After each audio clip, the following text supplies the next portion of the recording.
All right. Welcome, everybody, to Finance Essentials with Danny Hudson. I am your wonderful host, Danny Hudson. And I know after the last show, I said that I was going to try to talk to you guys before a month was up. But I'm pretty confident that I broke that, or at least I'm pretty close to breaking it. Maybe I got into a hair under a month. But I'm here today. And like I mentioned on the last show, I always love the opportunity to get a chance to talk with you guys and learn some things and teach you guys some things. And hopefully it will be information that will help better you, put you in a better position in your life, and we'll all be better off for it, in the, in the long run. But I'm here.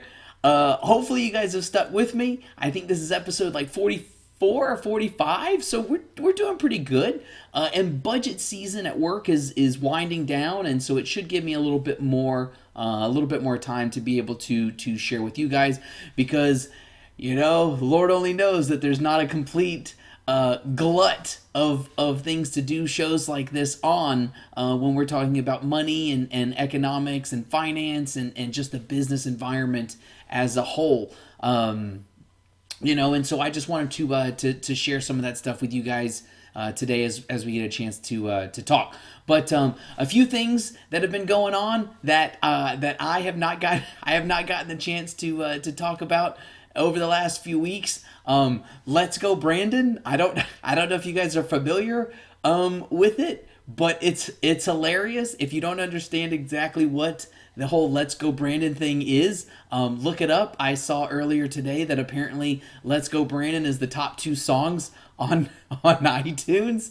I also saw that, I guess, in Canada, and I don't know how true this is. I mean, it could be made up, but I thought it was pretty funny either way, is that I guess they had a big meeting and where they were going over things that were inappropriate. They put out kind of like a little presser, and it said that things referencing to Let's Go Brandon was not allowed,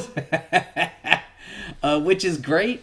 So if you haven't looked up Let's Go Brandon yet, I would definitely recommend it. I think that it's hilarious. Some of the other things that's going on, supply chains are all screwed up. Bunch of stuff is sitting off the West Coast in the Pacific Ocean on container ships.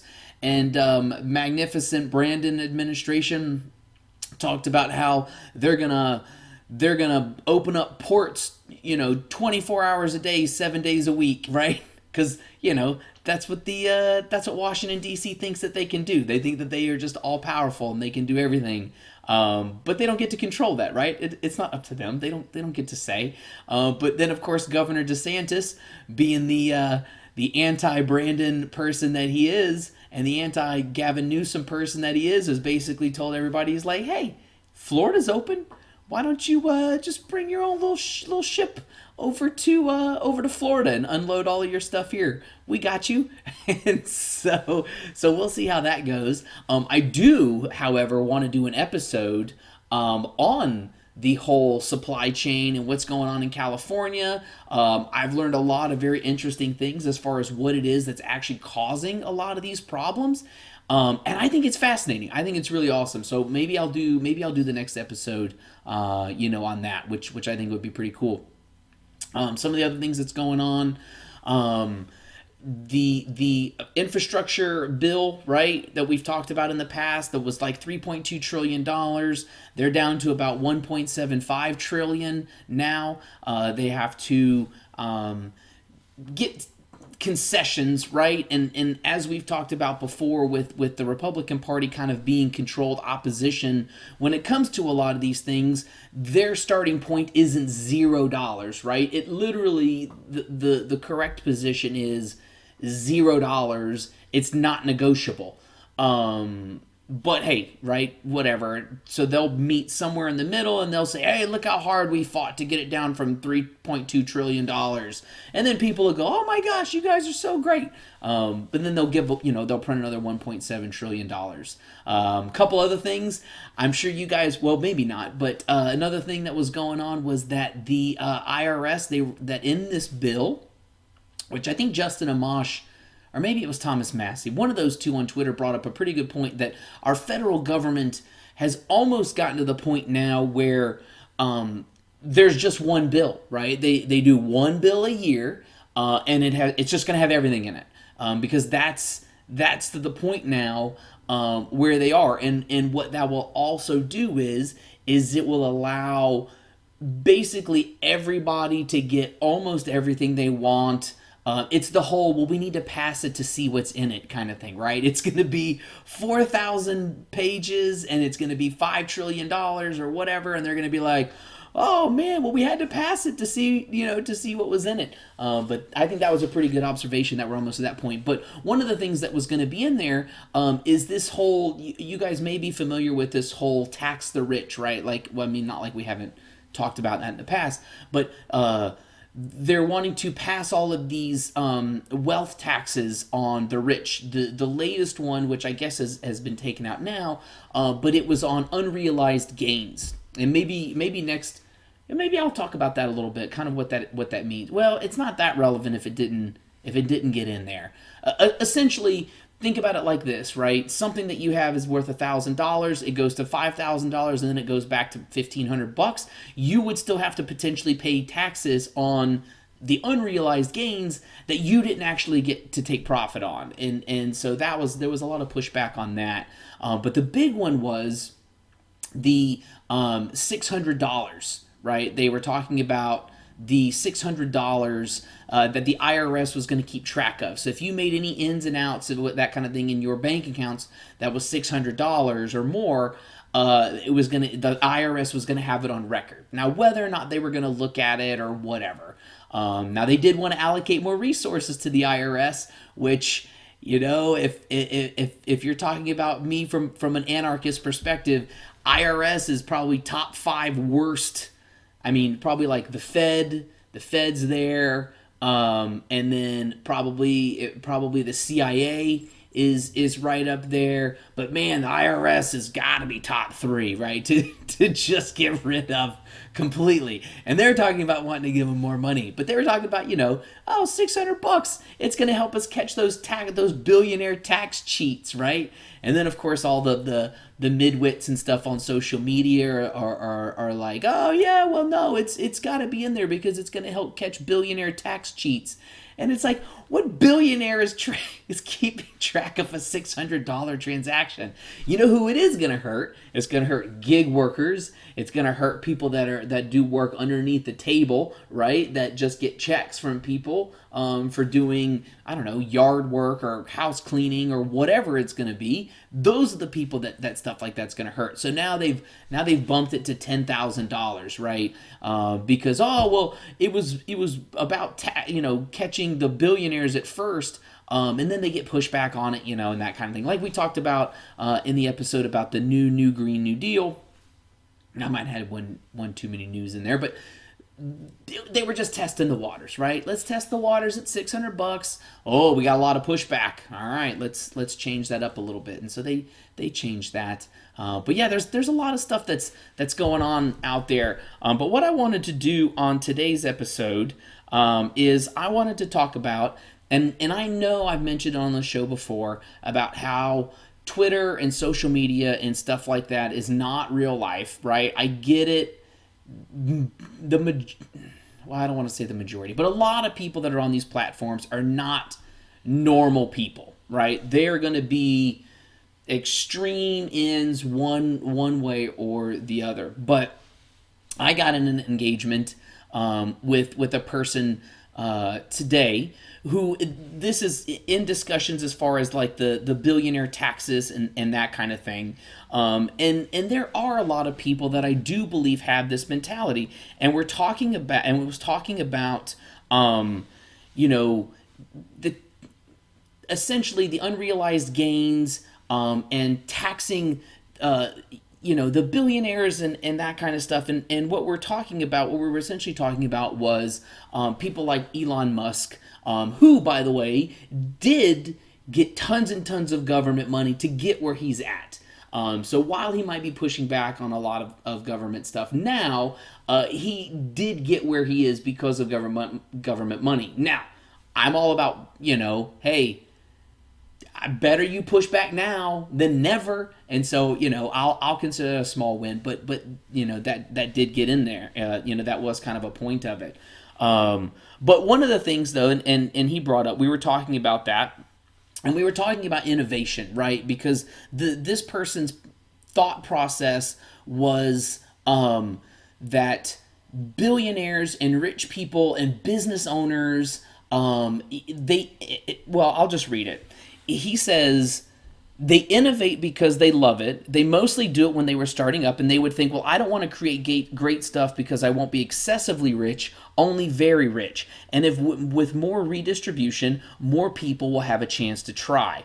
And then after that, he says, you need lots of time of your life invested in, and during that time, you should not be worried about constantly working hard to make ends meet. What you claim is incredibly out of touch. Now, if you have small ears in the room, then I'm sorry for, well, I mean, it's not that really that bad. That guy can go to hell, right? That guy he can go to hell. He is an asshole for talking like that. And I'll explain why. So I'm in the process right now of launching a new business. And so it's going to be a hot sauce business, which is an acidified food. So, I have a lot of things that I have to go through. What this guy wants, right? What this guy wants is he wants to live a comfortable life, or maybe better than comfortable, right? Well-to-do or whatever. But he doesn't want to do what business owners have to do, right? He doesn't want to put in extra effort. He doesn't want to put himself in a position where he takes on unnecessary risk, right? He doesn't want to put himself in a position where he has to take out a second mortgage, or he has to spend time to invest in learning additional skills. He wants all of the benefits of innovation, right? Of being able to create value that increases one's wealth with zero of the drawbacks. And that is bullshit. And I say that as somebody who is currently working, right? Working full time, raising a family with 2 small kids, and trying to launch a business. And that type of mentality is just awful. And if you have that type of a mentality and you're listening to this show, then you have to change it. You don't get your cake and eat it too, right? You don't get both ways. If you want to not take on extra risk, if you do not want to extend efforts beyond your reach, if you don't want to have to consider and learn new skills to provide additional innovations to something, whatever it might be, then you know what you're going to do. You are going to trade your most valuable resource, which is time, right? Because we all have a limited amount of time, and you are going to trade that for a wage that you find is appropriate. And millions of people, I mean, billions of people in this world do that, right? But you don't get to say, I want all of these benefits of the people who do this without having to do that. And so that really got me going, really started driving me crazy. And so what I wanted to do is just to explain to you how much and why government, right, as a federal government and some state government stuff as well, why they do not like you. They may even hate you as a small business owner. And you, as a small business owner, are essentially the enemy of a large government, right? And I'll explain what I mean by that is that when you are a small business owner and you are providing for your family, you are providing for your community, the government has nothing to gain with you, right? Relative to a large business. And if you think about the way the lockdowns have worked, a lot of your small retail shops were closed. A lot of them had to modify how they operated, whereas a lot of your big box stores and things like that didn't, they didn't have to do a lot of that. And it's for several reasons. For one, you're not dependent on them, right? If you're a relatively successful small business, you can provide for your family and your community and contribute to society without reliance on them. You're not requiring money from them. You're not requiring services from them, that kind of thing. The second part of it is you're not spending money on them, right? You're not donating to tons of campaigns. You're not paying large lobbying firms with tens of millions of dollars to wine and dine politicians to get favors and that kind of thing. You're not involved in that. What you're basically doing is you're living, your life, and they're not a part of it, and they don't like that. And the third one, and I think this one is a major one, because I think a lot of times we see this, especially at the federal government level, is you're not offering any of them a cushy post-government $500,000 a year salaried position on an executive board somewhere, right? You're not a former 3-star general that's being offered a board executive position at Boeing that pays $500,000, or at Lockheed Martin, or at Raytheon. You're not offering them anything. And so what do they care about your business? They don't care. Because of those three reasons, you're essentially irrelevant to them. And so what they do is they create all of these additional hurdles and all of these additional roadblocks to really be able to help you. Now, again, right, a lot of the double speak and stuff like that goes on, where it's like, oh, small businesses are the backbone of this economy and the backbone of this country and blah, blah, blah, blah. They don't care about any of that. They don't care about any of that. You're a small business owner. The only thing that you're doing as a small business owner is you're not rioting, right? Because at the end of the day, the one thing they don't want to do is they don't want you rioting and burning down a bunch of stuff, or, at least not their stuff. And that's why now they've basically made the Capitol into a fortress, because, that insurrection on January 6th, which was, depending upon who you ask, it was worse than 9/11 or whatever. All those buffoons that rushed into the Capitol building and took Nancy Pelosi's laptop or whatever.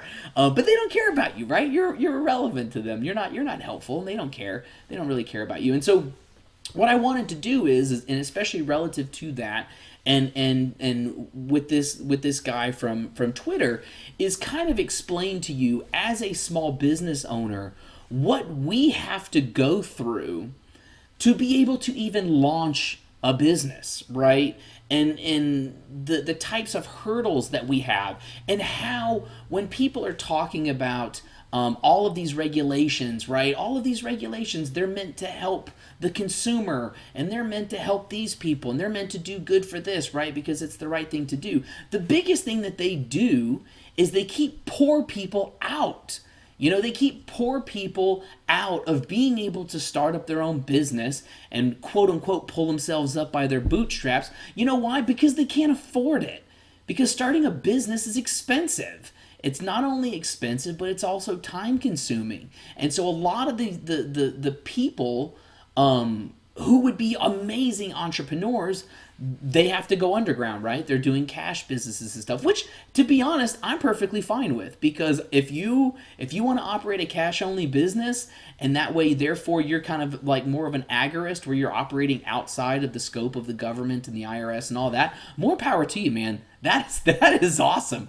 I mean, I admire that. I think that's great. I mean, rock on. But we're not going to talk about you, because for purposes of this show, then you're not very helpful, and then I'd have to call the show over right now. And so to give you a heads up, as somebody who is starting a hot sauce business, what you have to do is you start off by reaching out to the FDA, which is the Food and Drug Administration, and also to your state Department of Agriculture. Now, to give you a heads up, and this is something that was reiterated to me multiple times, by the bureaucracy and that kind of thing, that Tennessee is a very business-friendly state, as far as small businesses go.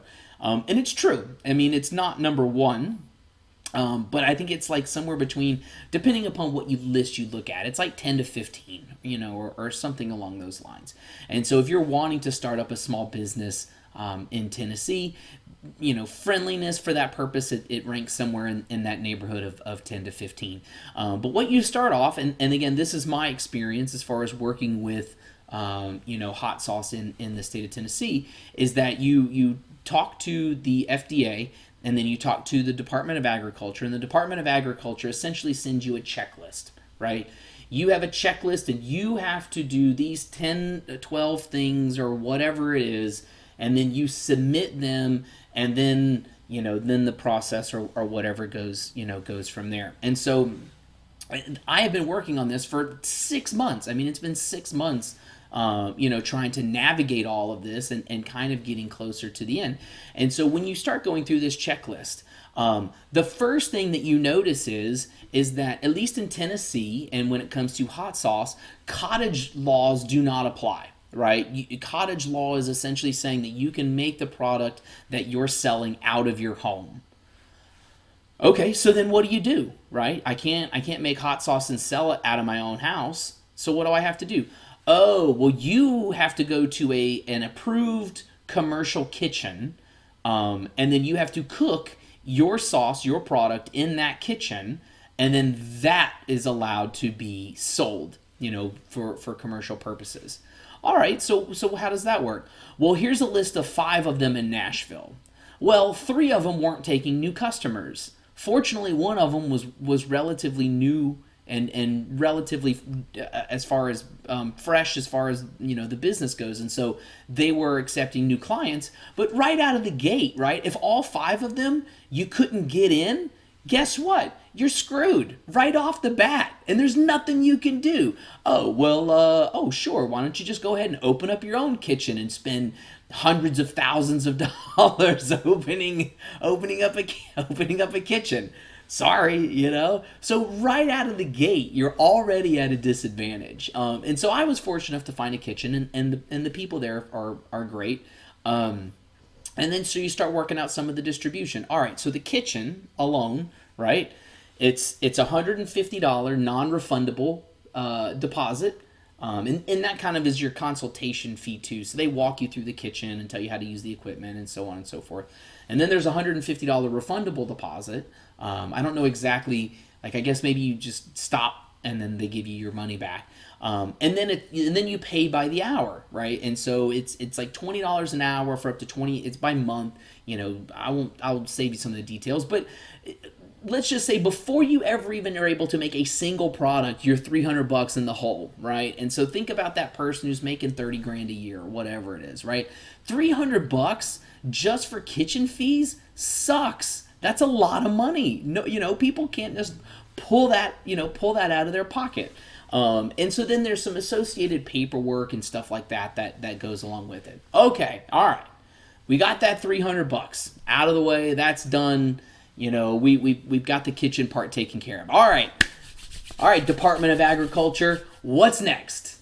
Oh, well, there's this course that you have to take. Okay, well, what's it called? Well, it's called Better Processing School. All right, so what is that? Well, it's this course that basically says that you have the ability to be able to produce an acidified food, and you understand what an acidified food is in the state of Tennessee.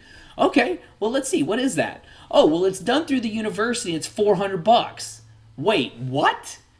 A $400 class, right, that teaches you food safety, right? It's better processes is kind of what they call it. And so you're like, all right, well, maybe I'll get some information out of it. No, you don't. You don't get any information out of it. It's just a technical part of the process. You log in, all of them are recorded, and maybe it's better if you hear it in person, but all these courses are all recorded, and then there's a quiz at the end, right? Well, the people that are doing the presentations, all right, think about it like this. If you remember college, think about like the worst class that you ever had, right? Think about the worst class that you had in college. My guess is I'm about to describe you what it was. You go in, the professor reads PowerPoints, that's it, right? And then you get quizzed on the PowerPoints. That's it. That's exactly what it is. But the 2 worst parts about it is well, I guess there were 3 bad parts about it. One, people would ask questions. You couldn't hear the questions, right? The other part of it is that they didn't write the material. And so there are lessons where this person is talking and they're like, well, I don't know why they would include that on there. I've never seen that or heard of that before, and blah, blah, blah, blah, blah. And then, all right, let's move on. And you're like, why are you, this is awful. And then the third part about it is that the quizzes were only on highlighted pieces. And so you just scroll through this presentation, and everything that's going to be on the quiz is just highlighted. And so all you have to do is just write down all the highlighted parts, and then you pass the quiz, and that's it. $400. And now, my other complaint is that, and I really didn't mean for this to kind of be a rant. I hope you guys are getting something out of this. I apologize if you're not. I don't mean for this to come off as a rant. I'm kind of more trying to show you the absolute joke of bureaucracy that it can really kind of come out to be, in terms of kind of just trying to start your own business and that kind of thing. But the other issue that I ended up having with it was, is that, again, it's $400, and the only part of it that was really relevant for me was like the first chapter that really just talked about acidified foods, where you learn about temperatures and pH levels and that kind of thing. And so the rest of it was actually pretty irrelevant overall. And so you go through these 14 or 15 lessons, but again, you're talking about a situation where you're trying to learn about this class, and you're trying to learn about all this product, and you're not really learning anything. And so now, if you're keeping track, right, our tally is now up to $700. So we spent $300 for the kitchen and $400 for the course that was not really that helpful. Okay, all right, but we got our course done. Okay, what's next? All right, well, next piece of it is now you have to have all of your sauces approved by a lab. Okay, well, what does that look like? Well, you have to make 3 different batches of these sauces, and then you have to submit them to this lab where they run pH tests and they run water activity levels on them to make sure that you meet certain thresholds. Okay, well, what does that look like? $200 a sauce. Okay, what do you mean $200 a sauce? Well, you pay $200, or maybe slightly less or slightly more, depending upon where you go, to have your sauces essentially approved by this, lab to meet certain criteria and certain thresholds to be approved for commercial production. And so in my situation, I'm starting off with five sauces and a 6th one as a seasonal. So we'll just say it's $1,000, right? $1,000 to get these sauces approved by this lab. So now, if you're keeping track at home, we are $1,700 in, and we have yet to be able to sell a single sauce, right? $1,700 yet to have a single sauce. We don't have any inventory. We haven't bought any materials. We haven't bought anything like that. Okay, so we've got that. And so what would be next kind of on our list? Well, let's see. You have to be registered in the state of Tennessee. So, okay, so then let's see. We're getting registered in the state of Tennessee. Where do I go to do that? All right, well, you got to go hop over here on the website and register for this and that. Okay, all right, well, let's go do that. Let's see. What's the fee for it? $300. $300 to register your business in the state of Tennessee. Wow, isn't that awesome? Man, all right, so now if you're keeping track at home, we're up to $2,000 in the state of Tennessee to be able to register this acidified food business before we ever even get to sell a single sauce. And now there's other miscellaneous costs and fees and stuff too that we ended up having to do. So for example, you also have to have a process letter, right? So this process letter has to be basically a letter from the lab that says, oh, well, this person's not going to kill anybody by eating their, this person's sauces and that kind of thing. Okay, so what's that? Well, that's $150 because you're paying for it by the hour, to be able to do all this kind of thing. And so these are just the things that you end up having to pay for. And so you're over $2,000, just by trying to get some of these fees in. And then you also have to submit one by one on the FDA's website, right? All of them to fill out your process, right? You have to put in what your process is, what your ingredients are. I had mine rejected 3 times because certain values and certain numbers and stuff like that didn't line up and didn't add up. Now, to give them a little bit of credit, the person that was from the FDA actually was relatively helpful in terms of getting back to me kind of quickly and that kind of thing, which is fine. But the idea that I end up having to do that to begin with is just ridiculous. And then you have to have all of this stuff on file, right? So everything has to be printed off and held into a folder. And then the last part of it, and I'm missing some of the additional paperwork, things like kitchen surveys of where you cook, questionnaires. There's also things that you have to do. You have to submit all of your labels. You have to submit all of your labeling to be approved. You have to have all of your ingredient lists approved. Everything that you order, that you buy that's fresh, has to meet certain criteria. So you can't just grow peppers in your backyard and use those. They have to meet certain garden threshold certifications, certificates, all of that kind of stuff. All of that stuff, right, creates headache. I mean, there's dozens and dozens and dozens of hours. And I have not, and up to that point, right, you haven't bought any bottles, you haven't made anything to sell yet, you haven't put labels on anything yet, so you're at this threshold and this point where you haven't been able to do any of that. And then the final stage of it is that somebody from the Department of Agriculture has to come out and they have to observe you, right? And this is the stage that I'm at now, where they have to come out and they have to observe you go through one of your processes and essentially make one of your sauces, and then they mark off, whether or not that you're approved. The problem with that is they work normal business hours. The latest appointment that you can get is like 2:00 in the afternoon. And so if somebody who has a normal job, you have to take off a day of work to be able to go in there and have them observe you. And so if you're a person that's in a situation where you don't have that ability, again, right, you're screwed. I mean, you're literally fought at every single step along the way to prevent you from literally being able to do this. And the biggest question that people normally say is well, isn't that good? Isn't it good that the process is very thorough to make sure that your products are safe and, and all of this kind of stuff? And to that I say no.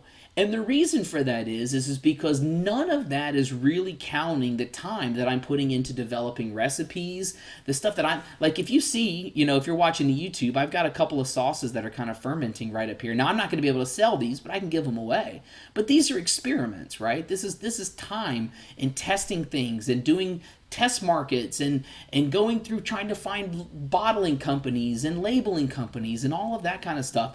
At the end of the day, when you put that kind of time and effort into a product, the last thing that you're going to do or want to do is get somebody sick, right? Because all it takes is having somebody get sick early on in your product and you're done. Like you're done for, because no one's going to want to buy your stuff if it's getting people sick. And so all of that is to kind of say, when it comes down to it, as a small business owner, you have a lot of trouble meeting a lot of these thresholds. And at the end of the day, they don't care, right? They don't care because you're not contributing anything, to them. And so it's something to think about when it comes to if you want to start your own business. And I must say it's a very rewarding process. You really learn a lot. Things like logistics, sales. I mean, there's a lot of really great things. I'm terrible at WordPress. Building a website is not easy. But it's just one of those things that the process has been very fulfilling. And really being able to kind of see an end product and the light at the end of the tunnel. And so that's kind of the show for today. Again, I wanted to give you guys some insight, especially after reading some tweets from somebody who, and I asked him, I go, have you ever created anything? Have you ever innovated anything? And of course the answer is no, because a lot of times when people have that mindset, they don't really think about the implications of really what goes into trying to build something up from scratch, and the level of risk that you take and the amount of effort that you put into it, to try to make it successful and to make it good. But we're almost there, right? We're almost there. I've been fortunate enough and blessed enough to be in a position to where, as much as I don't want to spend $2,000 to get something off the ground, that I do have at least some of the ability to be able to do so. And so again, I hope that didn't come off as ranty. I'm sure it probably did, and I'm sure some people will probably complain about that. But that's okay. And we'll talk again soon. And if you're looking at interested in starting your own business, I highly recommend it. It is, like I said, a very fulfilling process, and I do love doing it. So, but we'll talk again soon. All right, bye.